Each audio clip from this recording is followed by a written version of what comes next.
Another thing that we often need to consider is what we call threat of substitution.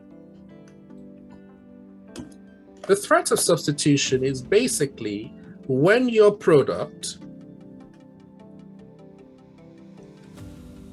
that you have, which you say, oh, my product is great, everybody wants my product, is technically there's an alternative to it. It's not the same product, but something that will do a similar job.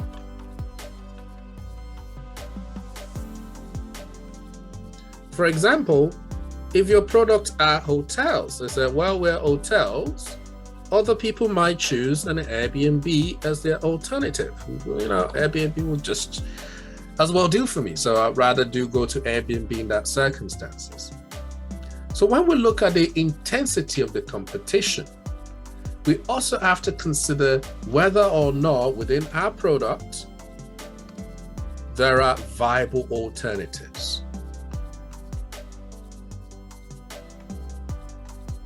Because even if people love our product, if our prices become too high, either because of our suppliers or because of other issues, they would rather vote with their feet. Even though people might enjoy the uniformity of an hotel, when they look at the pricing, they might go, rather than spend £200 a night, I would rather spend, let's say, £80 a night at an Airbnb. I will absorb the differences that exist there. So in particular, if you're selling a premium model, a premium product, that there are clear alternatives to, things that other people can go, you know, I'd rather use that instead. It means that you are now in direct competition with those alternatives. If we use the example of an iPhone versus a potential Samsung, for example. In terms of an iPhone in particular, the iPhone doesn't really have a clear alternatives to it.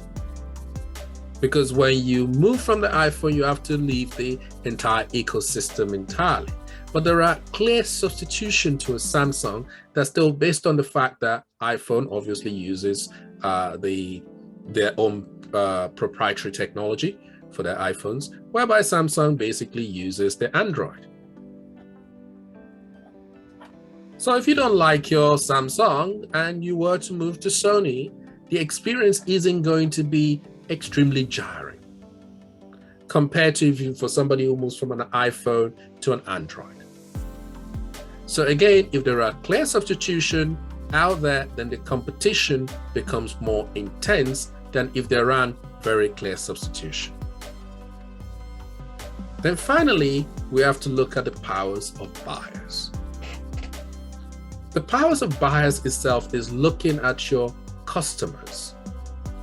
Those people you've identified as the people who will buy your product. And you're looking at for that particular product itself that you're selling, not the substitute, but the product that you're selling, you are looking at that particular point at the amount of choice they have.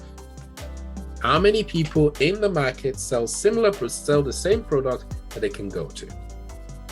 Imagine that you're walking on an high street.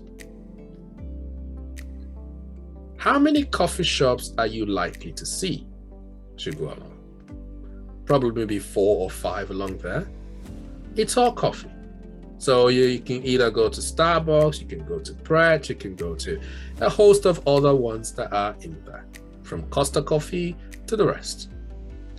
As a result of that, the power of buyers is significant, which means that you have to stand out against your competitors because there's a plenty of choice already in the market.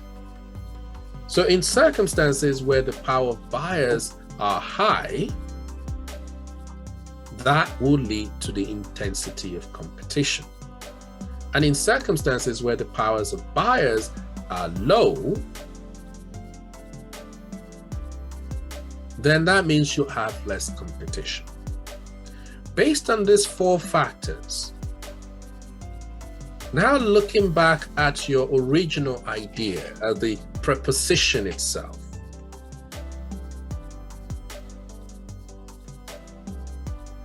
You have to now make a decision based on those 4 factors.